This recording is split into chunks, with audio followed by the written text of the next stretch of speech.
Olá, seja muito bem-vinda, muito bem-vindo, Fono Diamante. Estamos aqui finalizando a nossa última aula, né, nesse PAC Festival aí, esse festival de aulas gratuitas de processamento auditivo. E agora eu vou falar de um tema um pouquinho mais específico, por isso é importante que se você não assistiu a aula 1 nem a aula 2, você retorne e assista a essas aulas, porque vão te dar mais base para você conseguir entender o que a gente vai falar aqui sobre planejamento terapêutico.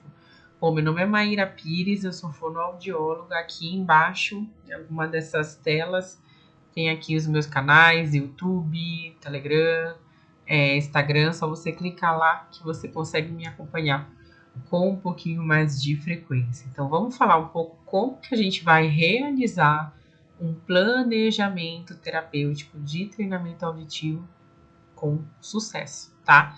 Minha voz ainda tá um pouco falha, mas me recuperando dessa gripe, porque eu quero muito te passar esse conteúdo para que você tenha acesso a um conteúdo de qualidade de uma forma gratuita, para que você experimente, para ver que às vezes o processamento auditivo não é o que muita gente costuma falar em cursos e redes sociais. Então eu quero que você tenha um conhecimento um pouquinho mais aprofundado e estou aqui prezando o meu compromisso com você. Então vamos falar sobre esse tema. Coloquei aqui já uns slides para ser uma aula um pouquinho mais formal, porque essa aula tem um pouquinho mais de conteúdo, um pouco mais densa. Bom, então aqui eu coloquei minha formação um pouco mais formal do que nas aulas anteriores, né? Sou fonoaudióloga, especialista em audiologia, mestre em linguística, doutora em ciências pela Faculdade de Medicina da USP, mais aí de 14 anos de experiência clínica na área de processamento auditivo, porque muita gente acha que fazer um mestrado, fazer um doutorado, você não tem experiência clínica. Eu já ouvi isso bastante. Você fica ali só nos livros, não sabe como é a prática clínica. E não tem nada a ver, gente. A gente trabalha muito no ambulatório quando a gente faz mestrado, quando a gente faz doutorado na fonoaudiologia. Quem já passou por isso sabe que os estágios práticos são punk, porque você tem que estar ali coordenando, ensinando alunos, às vezes de graduação. Então, a gente precisa ter bastante aula prática, tá? Nos programas de mestrado e doutorado. Então, já tem uma bagagem clínica também muito forte, tanto de atendimento clínico de processamento auditivo, quanto passar por supervisão de estágio. Então, aqui, ó, deixa eu mostrar aqui para vocês. Como eu estava falando nas outras aulas, eu acabei pegando uma mão muito forte de experiência de montar, né, montar ferramentas. Isso eu já fiz lá no mestrado, com a parte de memória de trabalho. Depois eu adaptei uma parte de um software americano chamado Fast Forward, né, que a gente não tem ele disponível em língua no português brasileiro. Então eu peguei algumas partes de atividades e acabei modificando, né, construindo algumas ferramentas para o português brasileiro. Bom, eu não posso vender esses materiais, né, porque foi parte da minha pesquisa de doutorado. Essa pesquisa ela foi financiada, né, por um órgão público aqui de São Paulo, então pertence à universidade, né? Mas no final dessa aula eu vou falar sobre o PACMEMO, que é um material que eu fiz um pouco baseado no que eu estudei no doutorado e aprofundei um pouco mais, que a experiência também vai vindo com o nosso tempo, né? Então eu fui pegando cada vez mais base para aprofundar. Hoje eu já tenho vontade de rasgar esse material, e se eu pudesse voltar no tempo eu teria feito ele de uma outra forma. Tá, então só coloquei aqui para ilustrar. Muita gente às vezes me pergunta, Maria, como você começou e tal, como é que foi? Então eu sempre gosto de contextualizar para mostrar para você que as coisas elas são possíveis, né? Quando a gente vê ali, nossa, um doutor, uma pessoa que já passou por todos os níveis de hierarquia, né? De uma formação, a gente pensa que essa pessoa ela é inacessível, que foi tudo fácil para ela. Enfim, né? A gente acaba criando esses personagens na nossa cabeça. Então eu sempre gosto de contextualizar a minha história para você entender que para você é possível também, tá? Essa aqui sou eu, né, com 10 quilos a menos praticamente. Eu acho que eu tinha uns 23, 24 anos aqui nessa foto, com a minha família. E eu vivia com essa cara. tá? Com essa cara aqui de inconformada, essa cara de desânimo, porque eu queria entender o processamento auditivo e eram aquelas 1000 teorias malucas, tá? Que a gente vê aí que vai costurando com linguagem, vai costurando com cognição, vai costurando umas análises, um negócio meio louco. Então eu vivia com essa cara, né? Por mais que eu fizesse curso, que eu gastasse, que eu tentasse dar o meu melhor, eu não conseguia. Por quê? Porque eu tinha formações ruins, né? A gente não tem tanto livro, assim, tanto acesso à literatura atualizada em língua portuguesa, então a gente acaba ficando um pouco limitado. Então eu sempre falo que isto aqui, este livrinho aqui, ele foi um grande divisor de águas na minha vida. Né? Para quem não conhece, esse aqui é um handbook, que é um livro. A gente tem na audiologia vários handbooks, né? Tem handbooks de eletrofisiologia, de processamento auditivo. O que é um handbook? É como se fosse uma bíblia, um livro assim que você tem que seguir, que os princípios estão todos aqui nesses livros. Só que esses livros eles estão em inglês, né? Então a gente precisa ter, né, o domínio realmente da língua para conseguir estudar de uma forma mais profunda o processamento auditivo.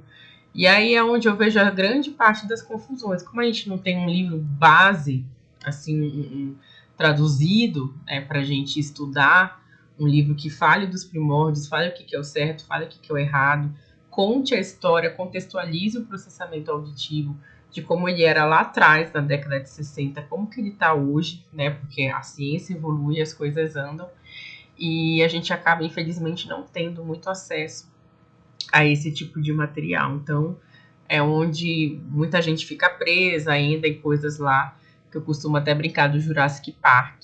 Jurassic Park, fazendo analogia com o Jurassic Park, que muitas coisas antigas e que acabam não dando certo e refletindo nos resultados dos nossos pacientes. Bom, depois que eu estudei realmente, né, estudar mais profundo o processamento auditivo, lembra que eu falei lá na aula 2 que muita gente só fica ali na borda, muita gente não quer escavar. E aí o que acontece? Deixa o mercado aberto para quem é um profissional que corre um pouco mais atrás. Quem é executor, quem é determinado, não falta paciente, tá? Por quê? Muita gente só quer ficar no processamento auditivo na borda, quer ficar fazendo discussãozinha em grupo, quer ficar fazendo confusão, em vez de pelo menos sentar, ler, entender e falar, poxa, deixa eu aplicar isso aqui na minha prática clínica, será que isso não vai ser mais fácil? Porque, gente, eu falo, esse livro aqui, ele foi um grande divisor de águas para mim. Eu fazia muita coisa que eu aprendi em curso, e depois quando eu ia ver na prática clínica, não dava certo. Né? E eu ficava, caramba, mas eu tô tentando fazer tudo certo. E o negócio não ia. Quando você vai ver, aqui na literatura original, não está como às vezes te passa em curso. Né? Então é muito importante que você tenha isso em mente, tá? E esse trabalho de doutorado, ele foi tão legal, né? Essa adaptação que eu fiz, as crianças melhoraram muito com a parte da reabilitação do processamento auditivo, que até saiu no jornal, gente. Coloquei aqui, porque a gente não sai no jornal todo dia. Mas, assim, foi um trabalho, assim, muito rico, sabe? Demorou muitos anos, foram 4 anos ali estudando estímulo.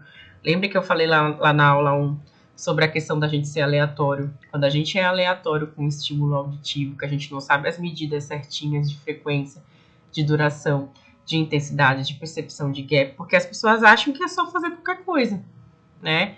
E aí acabam criando estímulos aleatórios. Então, existe um arcabouço teórico para você fazer aquele estímulo. A gente não tira ele da nossa cabeça, de um buraco negro, nada. É tudo realmente estudado para que, de fato, a gente traga um resultado clínico para o nosso paciente. É onde acontecem muitos déficits de processamento auditivo, ficar nessa questão da aleatoriedade. Bom, até botei aqui, ó, processamento auditivo, por que tu és tão difícil, né? E acabei batendo bastante com vocês nas últimas aulas, que aqui, ó, a gente tem os resultados de um exame de processamento auditivo. A gente tá vendo só o topo desse iceberg, tá bom? Aí onde eu falo de escavar, vamos mais profundo. O que a gente tem por debaixo desse iceberg? Eu não entendo sobre fisiologia da audição, eu preciso entender dos aspectos cognitivos e linguísticos, que podem sim vir a mascarar o meu resultado, que eu acho que é auditivo quando não é. Eu tenho problemas de gravação de testes de processamento auditivo, que não vai dar para discutir isso aqui, isso que realmente fica mais para um curso fechado. Mas, como eu expliquei para vocês lá na última aula, muita coisa antiga que a gente tem, a gente ainda continua fazendo, né? Porque não tem instrumento, não tem estudos novos. Então a gente tem que entender como que foram feitas essas ferramentas. Senão você fica só um aplicador de teste e não sabe ler direito um relatório para fazer um treinamento auditivo e fica ali naquele eterno ciclo lá de 12 sessões que o teu paciente não evolui porque tem buracos que são mais embaixo, tá, gente? Não vejo o processamento auditivo de uma forma superficial, porque ele não é, tá bom? É onde muita gente se estrepa. O que a gente vai abordar aqui nessa aula? Vamos ver o que é um planejamento terapêutico, tá bom? Por que eu preciso personalizar o meu treinamento, tá? O que devo realizar e como eu sei que o meu treinamento auditivo está funcionando. São dúvidas que eu vejo frequentemente em curso, então vamos falar um pouquinho sobre isso, né? O que é o meu planejamento terapêutico? Tá? Ele é um mapa baseado nos resultados normais e alterados daquele indivíduo, que eu vou olhar lá na minha avaliação de processamento auditivo, com o objetivo de quê? De tratar esse paciente. Tá? A avaliação do processamento auditivo, gente, ela tem esse objetivo. Qual é o objetivo da nossa avaliação? Eu quero ver como que esse paciente está se comportando, né, como referente às habilidades auditivas, para que de fato eu possa estar tratando esse paciente, tá? Não é para dar diagnóstico de dislexia, de autismo, tem nada a ver, tá bom, gente? A avaliação do processamento auditivo ela tem esse objetivo. Como que eu vou tratar as habilidades auditivas desse paciente que estão alteradas. E a gente precisa o quê? A gente precisa ter um planejamento, né? Chegou lá o Joãozinho, nosso paciente fictício, como que eu vou tratar o Joãozinho? Quais resultados eu encontrei na anamnese, nos questionários, na minha avaliação de processamento auditivo? Quais são as queixas de linguagem, de cognição que esse paciente traz para mim? Eu preciso saber de tudo isso para o quê? Para organizar esse treinamento auditivo para ele de uma forma que dê resultado, tá? Porque falando de mercado, as pessoas pagam para ter resultado. Se você fica atrasando a evolução clínica do seu paciente, você já começa a ser um profissional não tão diferenciado no mercado. Então é onde tudo começa por aqui. Por um planejamento terapêutico bem feito, por um mapa bem feito, a gente vai mapear as dificuldades desse paciente para que a gente vá assim direto ao ponto, tratando ele de uma forma assertiva, de uma forma que dê certo, de uma forma que traga resultado para esse paciente, para essa família, tá bom? É esse que é o objetivo do nosso planejamento terapêutico. Então aqui, o que eu preciso fazer, né, para realizar um planejamento terapêutico de treinamento auditivo? Ó, histórico do paciente, né, que a gente vem falando bastante, queixa principal e queixas secundárias. Então, assim, o Joãozinho, né, ele geralmente é um com um monte de queixa. O que ele sai escavando ali na anamnese? O que está acontecendo? É a queixa principal dele, nossa, as notas dele pioraram muito, ele está tendo um baixo desempenho na escola. Tá, essa é a queixa principal que levou aquela família a te contatar, a entrar em contato com você. E quais são as queixas secundárias? Aí você tem que ir escapando e perguntando ali na anamnese, né?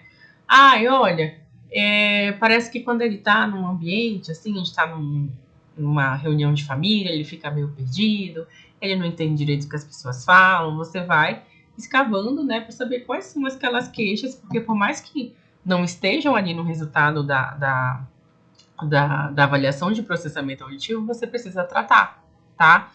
Outra coisa, quais são os exames anteriores desse paciente? Eu tenho uma avaliação de linguagem, como eu falei para vocês lá anteriormente, a avaliação de linguagem ela tem que vir primeiro de uma avaliação de processamento auditivo. A avaliação de processamento auditivo ela é secundária, né? Então, temos que avaliar a linguagem desse paciente, temos que avaliar a parte neuropsicológica desse paciente.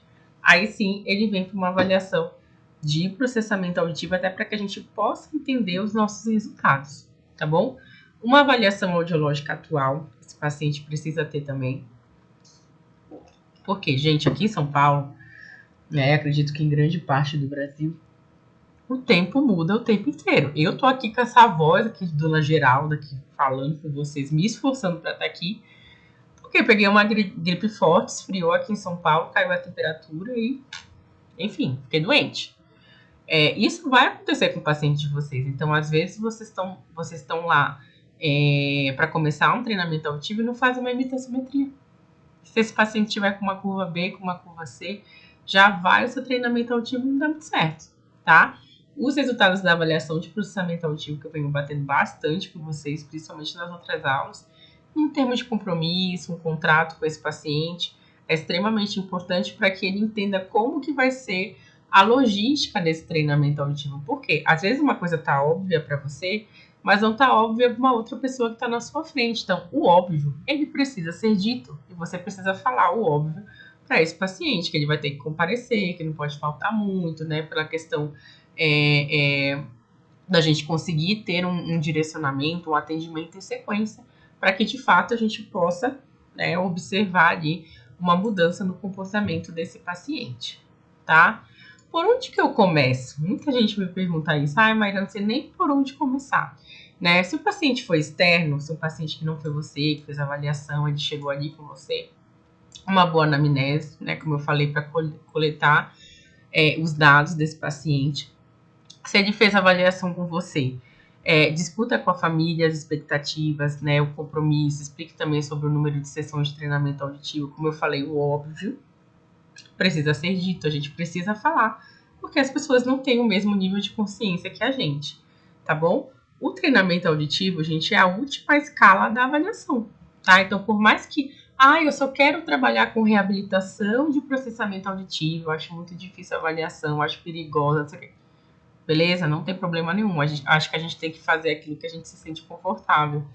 Mas é importante que você entenda, né, um pouco de avaliação também, entenda qual foi a intensidade que foi realizada aquele teste, que habilidade auditiva que foi avaliada, que etapa que foi avaliada, qual teste que foi feito. Não se basear só por normal alterado, resultadinho aqui alterado, gente, que é onde muita coisa não dá certo, tá? As habilidades auditivas têm uma ordem para serem estimuladas. Então, assim, muita gente fica presa em protocolo fechado, tá? O protocolo X, eu vou fazer com o João, com a Maria, com o Pedro, com o Joaquim, naquele protocolinho fechado, sessão 1, sessão 2. Esqueça, tá? Você vai ter que personalizar cada vez mais o seu atendimento. É onde você tem que dominar realmente o processamento auditivo para que você seja um profissional diferenciado. Senão você fica só naquela borda, só naquela água com açúcar, não aprofunda o teu paciente não ter resultado, tá? Então, vocês não vão se guiar por ordem. Ordem de desenvolvimento das habilidades auditivas, né? Vamos supor, teu paciente tem 7 anos, chegou ali contigo, alterado. E aí, o que você vai fazer? Muito depende dos achados da avaliação. Não tem lógica eu, por exemplo, fazer... teu paciente teve 100% de frequência... 100% de acertos no teste padrão de frequência, né? O que a gente precisa para ter 100% de certeza no teste padrão de frequência? Tenho que discriminar esse estímulo muito bem. Tenho que ordenar esse estímulo muito bem em uma determinada escala de tempo. Aí eu vou voltar para discriminação auditiva, sendo que eu já posso trabalhar uma habilidade auditiva mais complexa com esse paciente. Não faz muito sentido em normovintes, tá? Em pacientes com perda, aí isso faz sentido. Você realmente ali começar a estimular pela ordem de desenvolvimento, que não sabe a idade que aquela orelha ficou ali adormecida, né, que precisou colocar um implante coclear, um aparelho auditivo. Então, tudo bem a gente seguir essa lógica, mas com normovinte, gente, protocolo fechado de desenvolvimento de habilidades auditivas realmente não faz muito sentido, tá? Você tem que seguir realmente os resultados do seu paciente. Precisa estimular somente as habilidades auditivas alteradas? Eu costumo falar assim, que a gente divide didaticamente para estudar as habilidades auditivas, mas elas estão todas interligadas. Por exemplo, uma escuta dicótica. Eu acho que é só figurar fundo ali que eu estou avaliando. Não, você está avaliando também o processamento temporal, O processamento temporal, ele é a base do treinamento auditivo. Você precisa de uma escala de tempo para fazer aquela atividade, para que o paciente responda.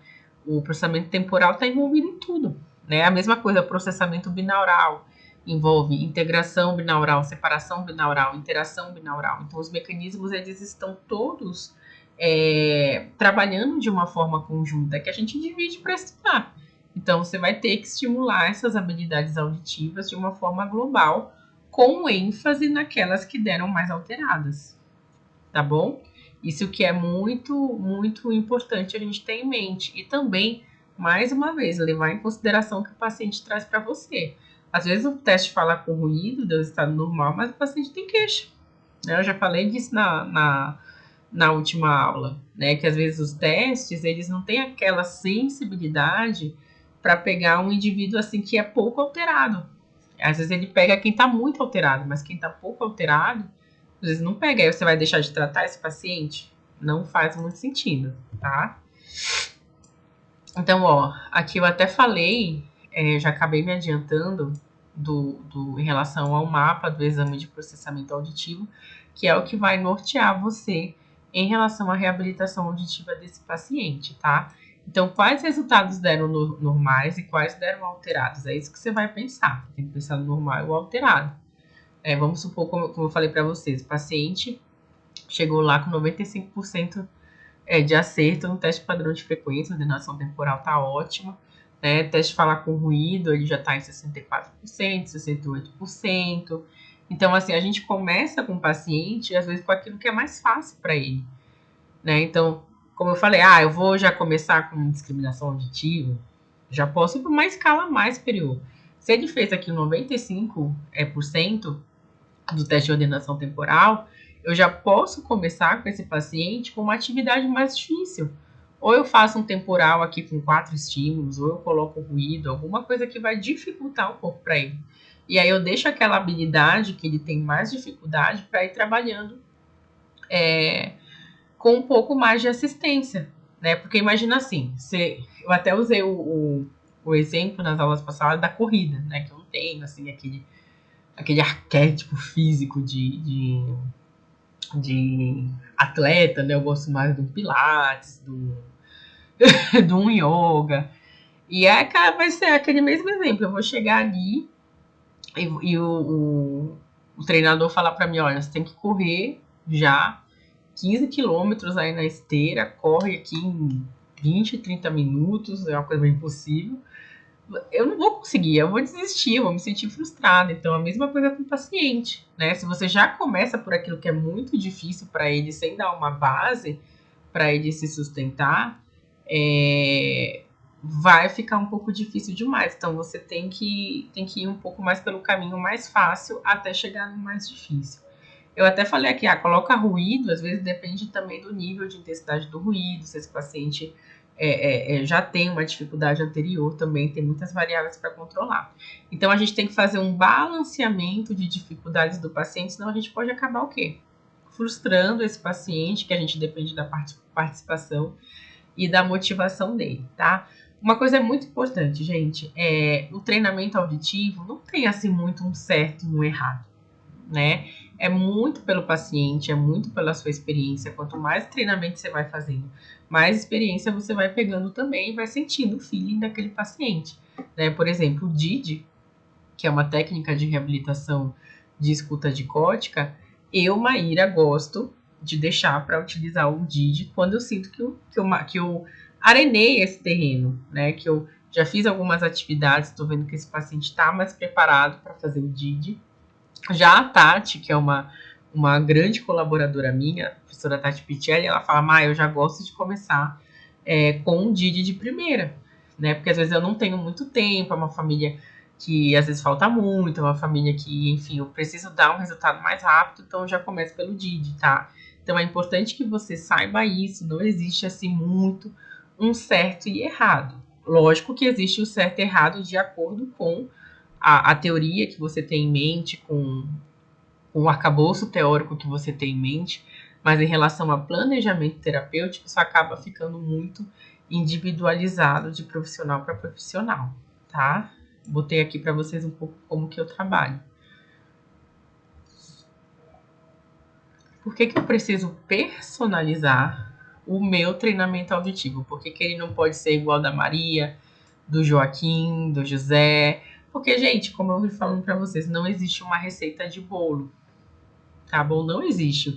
Faça isso, isso, isso, assim que o resultado vai ser assado, tá? Você vai se frustrar. É a mesma coisa da terapia fonoaudiológica. Um paciente não é igual ao outro. Uma atividade que o Joãozinho gosta, a Maria não gosta. Uma atividade que o Joaquim vai bem, a Maria vai mal. E você tem que ter cada vez mais um leque de recursos para poder, de fato, conseguir abranger e atender mais pacientes de acordo com mais dificuldades, tá? Então, por que não existe uma receita de bolo? Porque a gente volta para o nosso conceito básico de processamento auditivo, ó. O transtorno do processamento auditivo ele é heterogêneo, ele se manifesta de diversas formas. Por isso que as suas classificações, decodificação, codificação, prosódia, não se sustenta, tá? Porque o indivíduo não é o transtorno do processamento auditivo não é como uma perda auditiva que a gente classifica leve, moderada, severa, profunda. Não dá, cada indivíduo ele tem uma manifestação diferente.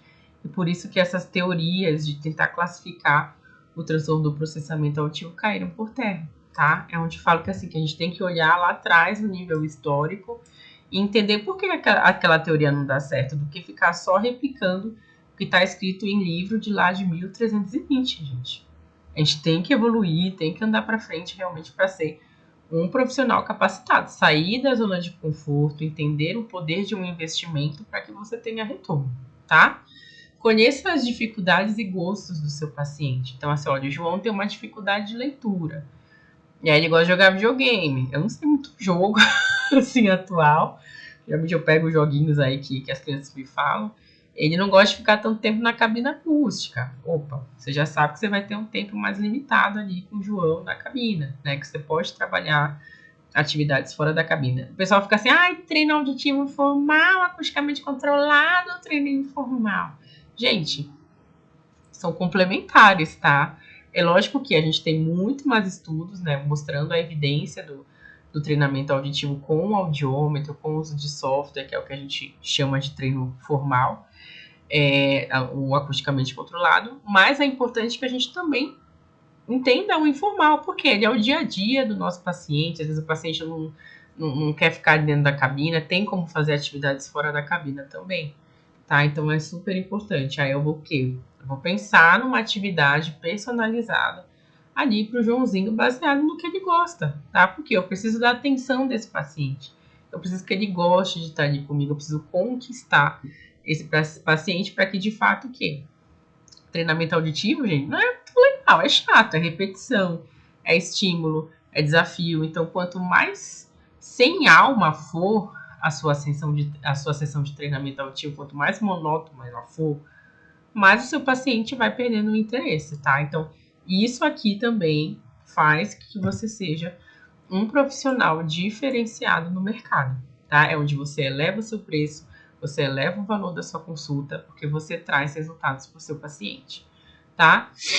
Exerça o seu lado terapeuta. Não se acostume a ficar somente na cabina, tá? 40, 50 minutos, gente, pelo amor de Deus, é muita coisa, né? Dedica um tempo da tua sessão para ficar ali na cabine, vai misturando as atividades. Mescla as atividades que precisam de mais controle acústico, menos controle. Utilize também softwares de treinamento auditivo, como eu falei nas últimas aulas. Não façam seu software, tá? Você tem que sim ter em mãos atividades para você fazer em cabina, atividades no computador. Não é treinamento auditivo, não é só colocar o paciente no software, tá bom? Isso é muito importante, porque senão, gente, psicopedagogo, médico, mãe, professor, poderia fazer uma reabilitação do processamento auditivo. É só colocar o paciente no software, botar ali, habilidade figura fundo. Habilidade temporal. Habilidade, sei lá, localização. Vai ficar muito fácil, né? Então você tem que realmente escavar, ser um profissional mais profundo, tá? Seja criativo, tá bom? Volte níveis. Lembre-se assim que treinamento auditivo não é uma avaliação. É uma reabilitação. Eu tenho que dar caminhos, dar meios para esse paciente acertar. Então, eu posso ter, por exemplo, apoio visual, para estar fazendo uma atividade com o paciente. Esse aqui, por exemplo, eu desenvolvi porque eu tinha um paciente que ele tinha dificuldade do conceito de longo e curto, né? Então eu tive que trabalhar, exerci meu lado terapêutico, minha criatividade aqui, montei aqui para ele, então eu pegava no audiômetro e fazia o estímulo. Eu falava assim, Joãozinho, esse aqui é o estímulo 1, é o mais curtinho. Aí eu fazia... você viu que o estímulo 2 ele é um pouquinho maior? Agora vamos para o estímulo 3. E fazia um bem mais longo. Então ele tinha que marcar para mim quem era o 1, quem era o 2, quem era o 3. Dessa forma, eu consegui fazer com que esse paciente tivesse conceito de som curto ou de som longo. Porque não ia adiantar eu botar ele no software, fazer uma atividade, sendo que esse conceito dele não estava muito bem internalizado. Então eu tô dando chance, tô dando margem para esse paciente acertar, tá? Se necessário, eu volte faixa de CD, dê pista para o paciente acertar, use apoio visual para trabalhar conceitos inferiores do processamento auditivo. Isso aqui é muito importante, tá bom? Como que eu devo realizar o meu treinamento auditivo? Como que eu faço? Bom, isso aqui eu tô dando aqui um mapa, como eu falei para vocês, do que eu costumo fazer, né? Mas isso aqui às vezes varia de profissional para profissional. Tempo da sessão e frequência do paciente, né? Então, de 45 a 50 minutos. Tem gente que passa 1 hora. Eu acredito que é o tempo de uma terapia fonoaudiológica. Até porque, às vezes, mais do que isso, o paciente acaba perdendo atenção naquilo que ele está fazendo e você não vai ver uma mudança. Escolhas de estratégias linguísticas e não linguísticas, né? Tenha sempre um plano B. Por isso que é importante a gente fazer esse planejamento terapêutico. E às vezes você propôs uma atividade A com ele e aí não rolou. Você tem que ter um plano B. É onde eu falo que muita gente fica assim, mas o paciente não melhora no DID. E aí você fica insistindo naquele dígitos ali, em estímulos mais complexos. Volta para um estímulo anterior, para um estímulo mais fácil, né? Para que depois você possa ali fazer o DID com dígitos. Fique atento ao nível de alerta do paciente, tá? Porque às vezes, gente, o paciente está assim, não vai dar certo. Então, quando você percebeu que o paciente desfocou a atenção, já muda de atividade, chama ele de volta aqui para o mundo real, tá? Atividades para casa são muito importantes, tá bom? Tudo que eu já expliquei nas últimas aulas em relação à constância e à frequência também, a participação dessa família para dar certo, tá bom? Então, a base do treinamento auditivo é isso aqui, né? Isso aqui é o feijão com arroz. Você vai escolher uma atividade com o objetivo de estimular aquela determinada habilidade auditiva e você vai trabalhar nessa margem entre 30% e 70% de acertos, né? Então, se o paciente acertar 30% de acertos, o que significa isso? Que essa atividade está muito difícil para ele. Provavelmente ele está chutando, ele não está sendo legal, tá? Não está sendo fácil, não está sendo efetiva. E aí, quando que eu sei que eu posso aumentar o meu nível de dificuldade, ir para uma atividade mais difícil, aumentar, por exemplo, a intensidade de uma orelha, quando eu tenho a partir de 70% de acertos, tá bom? Aí eu posso escolher uma atividade mais difícil e ir realmente desafiando esse sistema nervoso auditivo central, porque lembra disso. Aquela atividade que é só meia bomba ali, mole, né? É só aquele nível ali. Isso aí não muda o sistema auditivo. Você tem sempre que estar desafiando esse paciente para que, de fato, a gente veja uma mudança. É a mesma coisa da academia, tá? Se eu fico ali todo dia só fazendo 40 minutos de esteira todo dia, eu não coloco um treino a mais, uma atividade a mais, uma musculação, uma aeróbica diferente, dificilmente eu vou conseguir perder peso. Então é a mesma lógica do processamento auditivo, tá? Que tipo de estratégias eu posso estar utilizando no meu treinamento auditivo? Auditivo, tá? Frise bem essa palavra, porque não é uma terapia de linguagem, é uma terapia auditiva. Então eu posso estar trabalhando discriminação auditiva, aspectos prosódicos do som, percepção de gap, ordenação temporal com estímulos verbais e não verbais, fechamento auditivo, figura a fundo, frações linguísticas e não linguísticas, localização sonora, atenção e memória auditiva, tá? Atenção e memória não são habilidades auditivas, mas é importante que a gente utilize no treinamento auditivo porque a gente está chamando a cognição para participar. Lembra que nas outras aulas eu falei de memória de trabalho, o quanto que ela é importante para a percepção de falar no ruído, o quanto que a memória de trabalho é importante também para o paciente conseguir sustentar um DID com estímulos mais complexos. Então, é importante que você trabalhe, inclui na terapia. Na avaliação, não, gente. A avaliação é um outro objetivo. A gente vai tentar tirar ao máximo a participação de memória e de linguagem ali para te dar um resultado auditivo do que está acontecendo com esse paciente. Agora, no treinamento auditivo, a gente já chama esses componentes cognitivos para estarem ali dando suporte para o que você está fazendo com a audição desse paciente, à medida que você vai aumentando o nível de complexidade das atividades, tá? Bom, então, onde eu posso encontrar recursos de terapia de PAC? Agora eu vou falar do PAC Memo, que é o material que eu montei, que eu desenvolvi, né, como eu expliquei já nas outras aulas, baseado na minha pesquisa de doutorado, baseado em muita coisa que eu estudo de processamento auditivo, de todos os problemas de prática clínica. Eu acabei montando esse material e já vai ser a 4ª vez que eu estou disponibilizando ele. Sempre tem pedido, sempre tem gente pedindo mais, que eu venda mais vezes esse material, porque ele realmente traz resultados muito bons. Eu tenho alunas que estão falando para mim, poxa, eu consegui acelerar tanto os resultados auditivos do meu paciente, que eu tive que abrir uma segunda agenda de processamento auditivo, está aparecendo mais demanda. Então, eu faço esses materiais principalmente para te ajudar, né? Para que você tenha resultados mais efetivos, que você cresça profissionalmente, que você evolua na sua carreira e saia da zona de conforto, se cave mais, comece a atender um leque maior de pacientes, porque você vai aprender. Né? Não tenha medo de um caso difícil, você tem que enfrentar. É o exemplo que eu falo do cardiologista. Eu vou lá no cardiologista, tô com uma arritmia aí louca.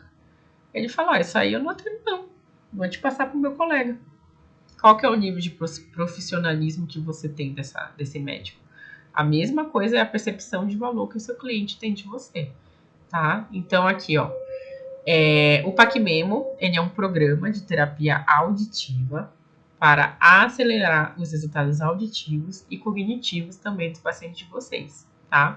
Tem videoaulas lá explicativas que te dão uma direção, porque a maioria dos materiais, gente, é um material meio zumbi, um material meio sem alma, joga ali o CD e você que se vire, não te direciona o que você tem que fazer com esse paciente. Então, acabo te explicando um pouco a parte teórica do processamento auditivo, mais profundo do que a gente viu aqui nessas aulas, e como que vocês podem estar com essas atividades que já estão prontas, gente. Só você pegar ali e colocar no seu CD, no seu computador, no seu tablet, pode usar em diversos computadores, tá? É só você salvar e pular a pasta. Tá tudo pronto ali para que você possa usar. Nisso você ganha tempo, você ganha resultado, você ganha elogios, né? E você ganha um leque de opção para estar atendendo mais pacientes. Tem e-books também ali complementares, apoio visual para as atividades, gabarito para você acompanhar a evolução clínica do seu paciente, tá? Então tem atividades aqui, eu até botei uma listinha, lista de monossílabo, lista de sentenças. Essas listas de sentenças eu fiz com diferentes complexidades também, né? Porque é importante que você trabalhe cada vez mais a complexidade, não fique só ali no estímulo aleatório, lista de trissílabo, percepção de duração, de frequência. Ai, Maíra, mas isso já tem em outros materiais. Não, lembra que eu falei da questão de materiais aleatórios, né? Aqui eu passo por inúmeras frequências, né? Não fica só presa na frequência de 1000 e de 2. Tem estímulos mais musicais que parecem violão para você fazer ordenação temporal, que é mais melódico, que você vai trabalhando aspectos mais prosódicos desse paciente.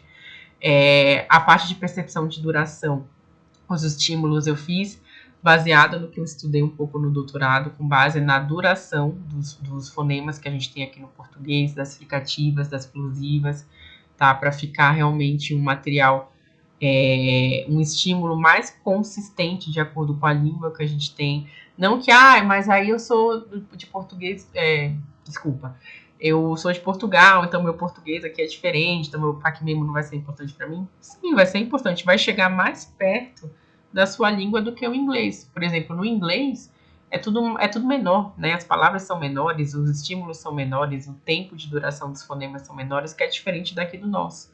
Né? Percepção de intensidade, associação auditiva com associação semântica, discriminação de palavras, né? Principalmente de sons que estão modificados também acusticamente, para facilitar a discriminação auditiva para esse indivíduo. Então, gente, o PacMem é um material único que não existe no mercado, tá? Se fosse você, não perderia essa oportunidade, porque quanto mais você posterga os seus resultados, mais você vai deixando as coisas mais para frente. Na próxima vez eu compro, na próxima vez isso. E aí você nunca faz nada, você nunca compra. Você fica ali sempre naquele borderline, naquele limite.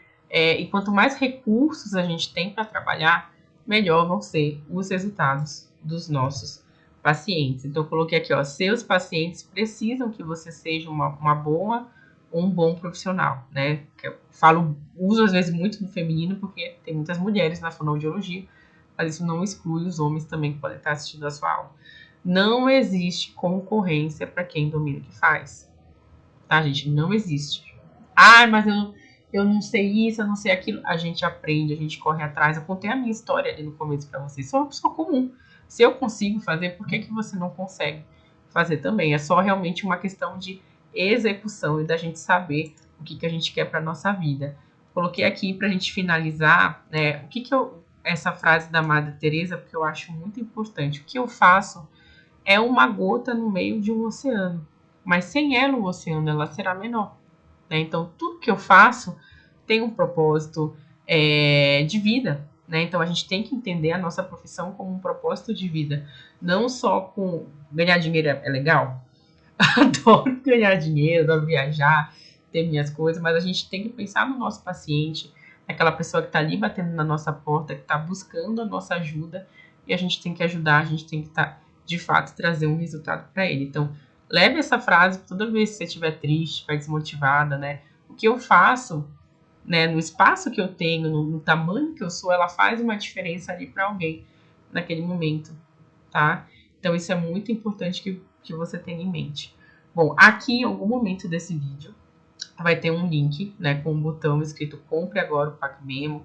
Entra ali no grupo do WhatsApp, tá? Que a gente vai disponibilizar ali as informações, as datas, para que você não perca essa oportunidade de fato, estar vendo de forma mais palpável os resultados do seu paciente. Eu te espero lá dentro do PacMemo.